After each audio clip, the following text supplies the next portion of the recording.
بسم اللہ الرحمن الرحیم۔ عمران ریاض خان کو کن 4 بڑے مغربی ممالک نے ویزے کی پیشکش کی؟ کن 2 ممالک نے عمران ریاض خان کا ویزا جاری بھی کر دیا؟ یہ ویزا دلوانے میں سب سے اہم کردار کس نے ادا کیا؟ عمران ریاض خان نے میجر عادل راجہ کو عمران خان کا ٹویٹر ہینڈل سپرد کر دینے کی تجویز کیوں دی؟ عمران ریاض خان نے سلیمان احمد گلوکار سے یہ کیوں کہا کہ تم نے میری اور میرے خاندان کی زندگی خطرے میں ڈال دی؟ میجر عادل راجہ نے عمران ریاض خان کو کمپرومائزڈ اور ملٹری اثاثہ کیوں کہا؟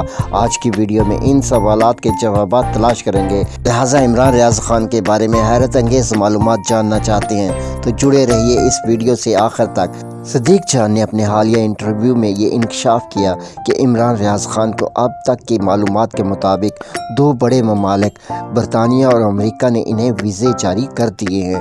دوسری طرف سلیمان احمد گلوکار نے یہ دعویٰ کیا کہ میں نے عمران ریاض خان کو امریکہ میں سیاسی پناہ دلوا دی ہے۔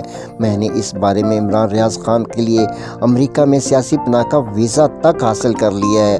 اب عمران ریاض خان عنقریب اپنے خاندان سمیت امریکہ میں منتقل ہو جائیں گے، جبکہ عمران ریاض خان نے جواب دیا کہ سلیمان بھائی آپ مجھے معاف رکھیں، کیونکہ آپ کے اس قسم کے دعووں نے میرے خاندان اور میری جان خطرے میں ڈال دی ہے۔ ذرا سی شہرت کے لیے آپ میری مشکلات میں اضافہ نہ کریں۔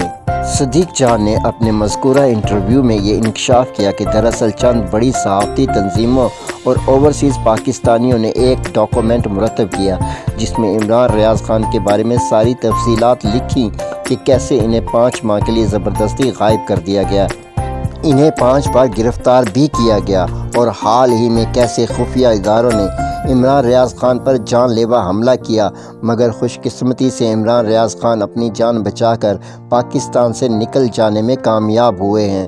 اس ڈاکومنٹ کی کاپیاں مختلف ممالک کے سفارت خانوں میں پہنچائی گئیں۔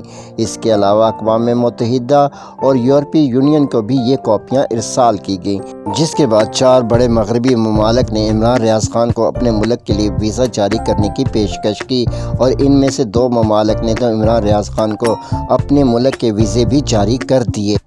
صدیق جان نے یہاں ایک دلچسپ تبصرہ بھی کیا کہ میرے سمیت چند دیگر دوست عمران ریاض خان کے لیے آئینی بینچ ہیں، اور ہم لوگ عمران ریاض خان سے ان کے تحفظ کے لیے اپنی کئی باتیں منوا لیتے ہیں، لہٰذا اب ہم یہ کوشش کر رہے ہیں کہ عمران ریاض خان کو امریکہ یا برطانیہ فیملی سمیت منتقل ہونے کا مشورہ دیا جائے، اور عمران ریاض خان اس حوالے سے عنقریب کوئی صائب حتمی فیصلہ کر لیں گے۔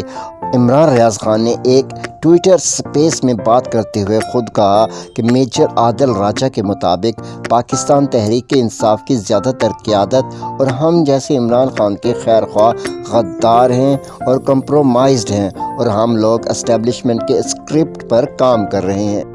عمران ریاض خان نے ٹویٹر سپیس میں کہا تو میں تحریک انصاف کو مشورہ دوں گا وہ عمران خان کا ٹویٹر ہینڈل میجر عادل راجہ کے سپرد کر دیں، کیونکہ ان کے بقول میجر عادل راجہ، ان کی بیوی سبین اور سلیمان احمد گلوکار کے علاوہ باقی سب غدار ہیں، تو پھر عمران خان کا ٹویٹر ہینڈل میجر عادل راجہ کے سپرد کر دیا جائے۔ یاد رہے کہ میجر عادل راجہ نے دعویٰ کیا تھا کہ ملٹری اسٹیبلشمنٹ عمران ریاض خان کو پہلے سیاستدان بنانا چاہتی تھی تاکہ عمران خان کی مقبولیت کا مقابلہ کر سکیں، لیکن جب وہ اس میں ناکام ہو گئی تو ملٹری اسٹیبلشمنٹ نے عمران خان کو پاکستان سے فرار کروا دیا۔ اب وہ چاہتے ہیں کہ عمران ریاض خان کسی طرح امریکہ پہنچ جائیں۔ اگر وہ امریکہ پہنچ گئے تو ان سے ملٹری اسٹیبلشمنٹ کہے گی کہ وہ امریکہ میں اوورسیز پاکستانیوں کو قابو کریں اور ان کے سرغنہ بن جائیں۔ ناظرین، آپ ضرور کمنٹس کریں کہ عمران ریاض خان اور میجر عادل راجہ دونوں میں سے کس کا موقف حق پر مبنی ہے۔